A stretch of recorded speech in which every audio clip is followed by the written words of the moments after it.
thanks for that lovely introduction. Greetings, everybody. Thanks, Nancy. Come in here. It surely looks scary from here. I understand that. Well, first I want to take a moment to acknowledge the indigenous land on which I work and live. And I'm mindful that I have a responsibility to advance the interest of indigenous people.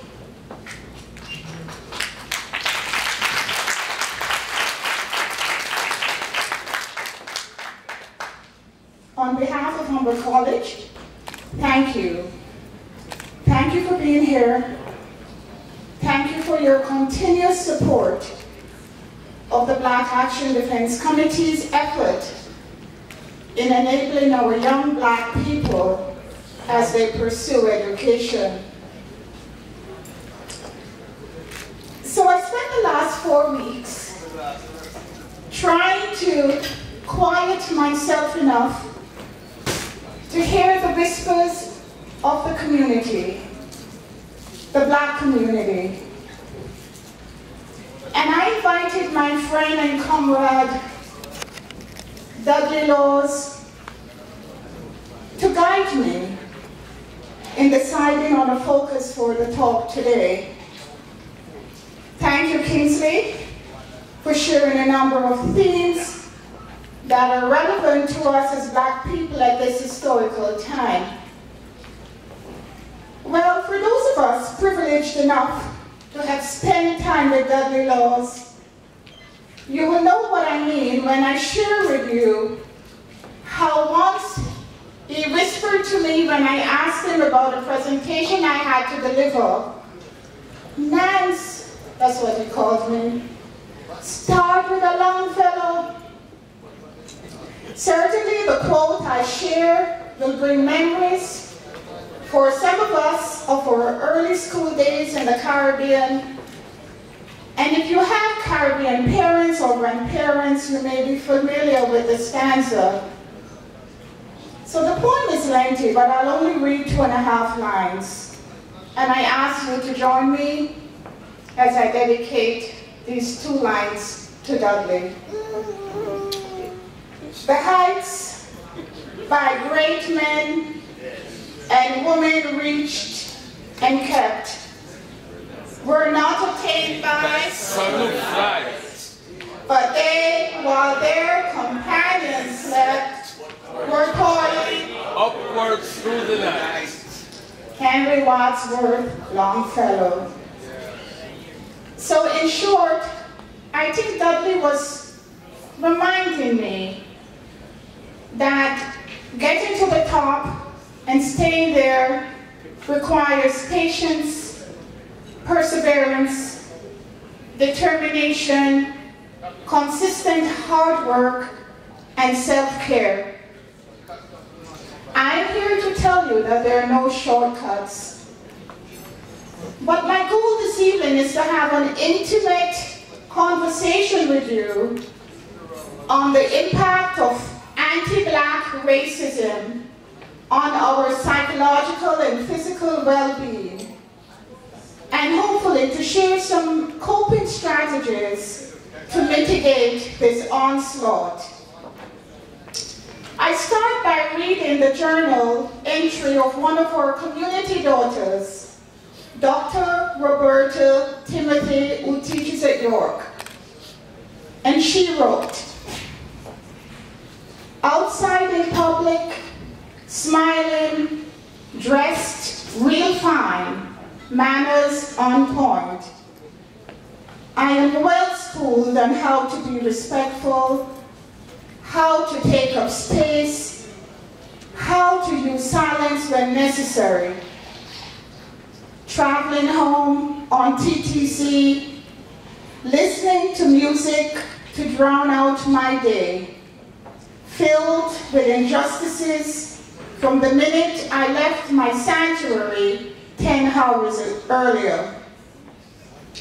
Fumbling for keys, nearly pushing the door down to my home. All I experience outside threatens to crash down my door and engulf my insides and swallow me whole. My breath struggles to calm itself. Grief shadows me through the hallway. I self-talk myself into the kitchen, slipping my armor off.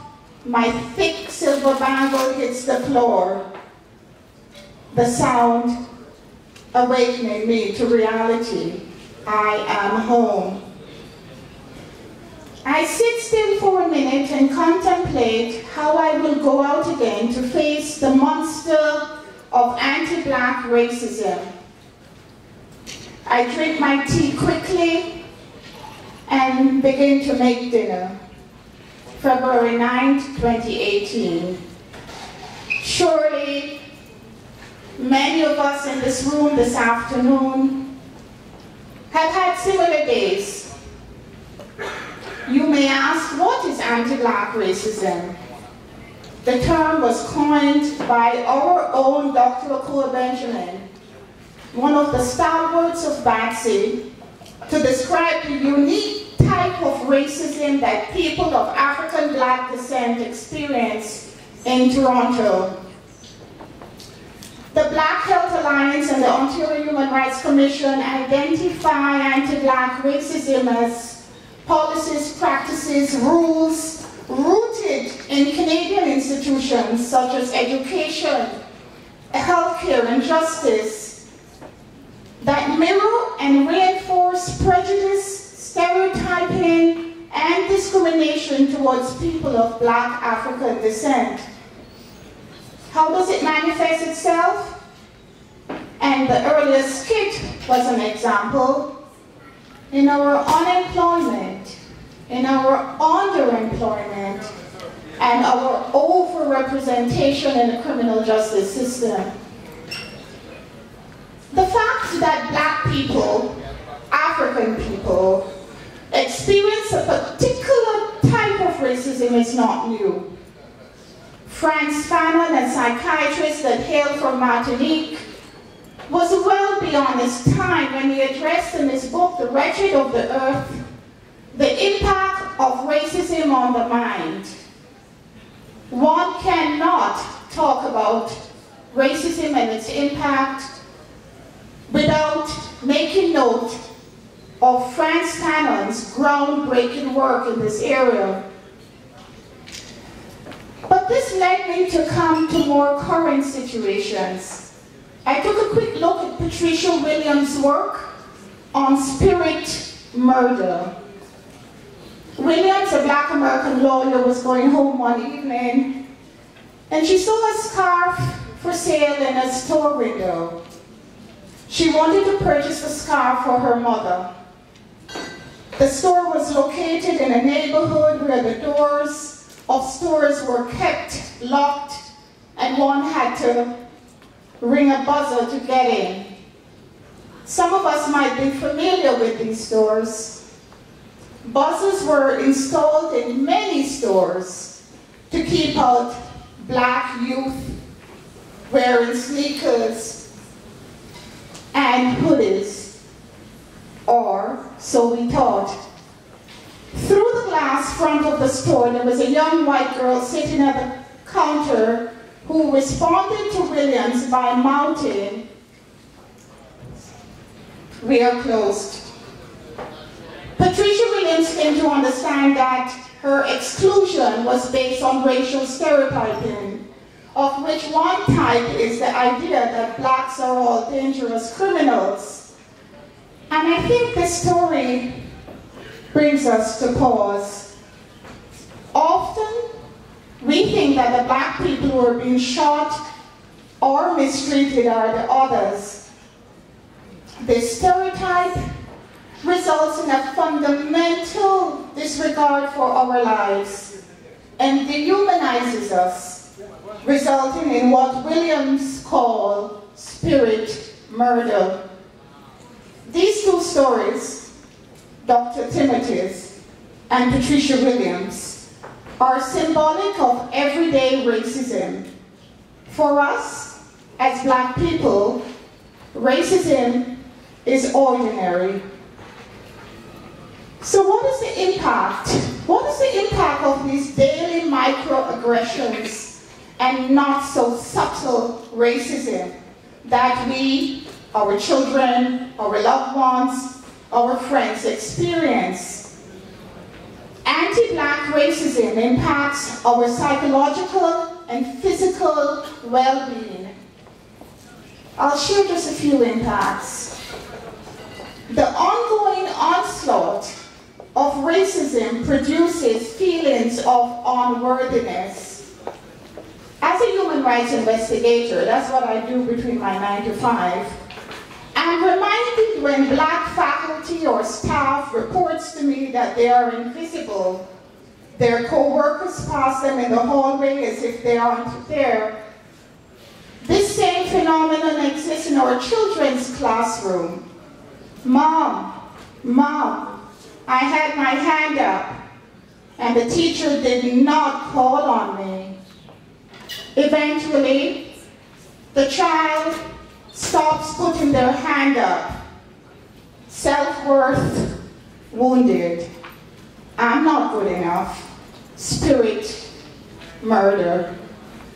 Eventually, the faculty simply reports to their classroom and exits the institution as quickly as they can. Feelings of isolation and lack of worth.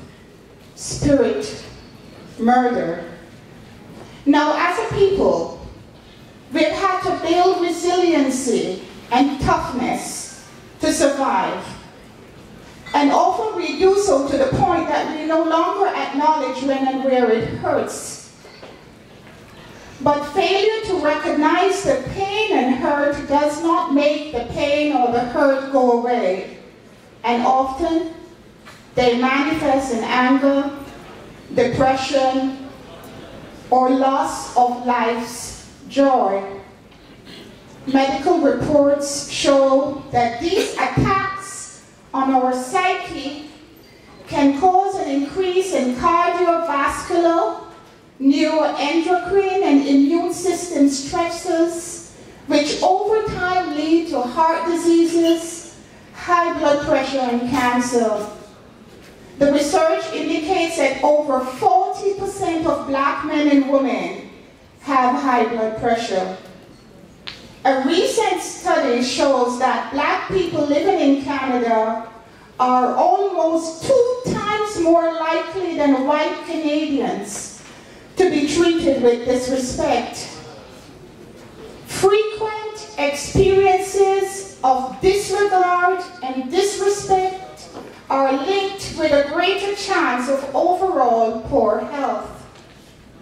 Finally, anti-Black racism is primarily responsible for the overcompensation of Blacks in the workplace and the community.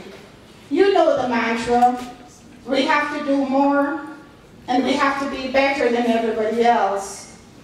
As such, we're often the last employee to leave at the end of our shifts, and indeed we provide more services than most at work and in the community.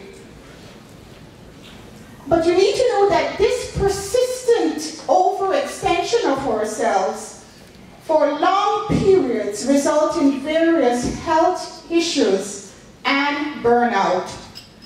Signs of burnout include feeling exhausted, empty, lacking in emotions, losing our passion, losing our drive, losing our sexual desires.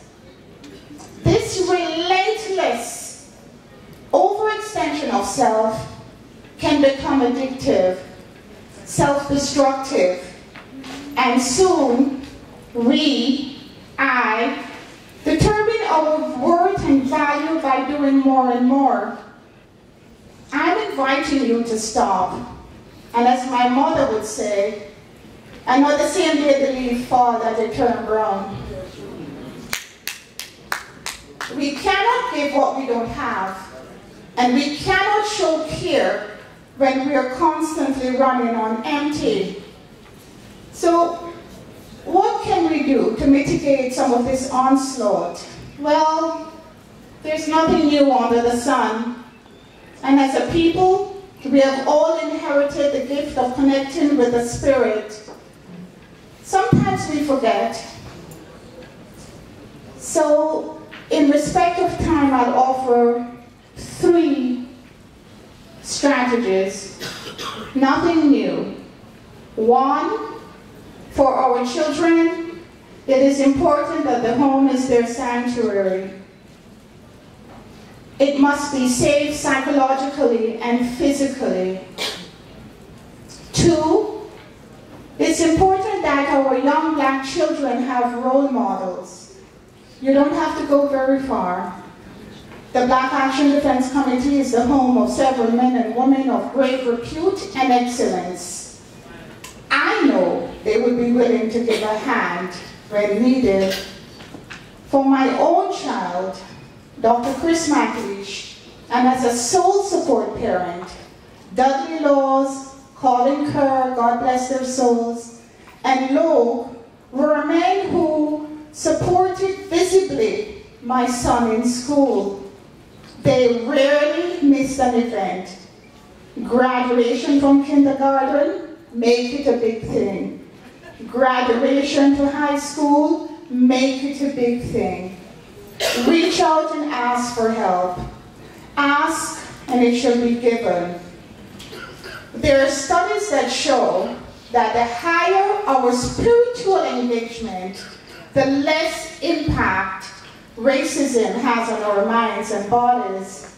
We're all spiritual beings, and we must connect spirituality with the universe in its totality.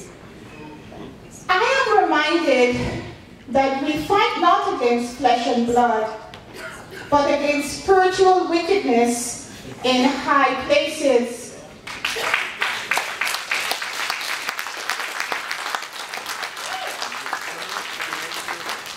And this, my friends, is systemic anti-black racism. In closing, we're all impacted psychologically and physically by anti-black racism.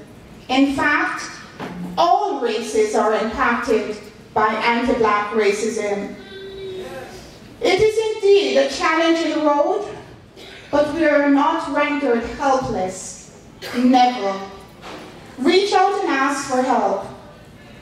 And dare I ask you and myself to stop being so busy and lend a hand. We came from greatness, and we must continue to tread on the tracks of our ancestors to elevate the next generation like Miss Kamini. Our ancestors did not give in, and neither can we. Thank you.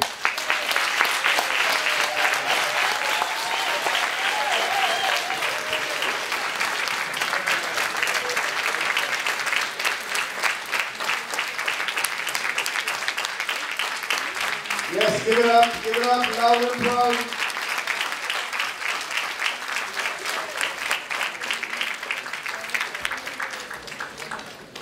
So the Sims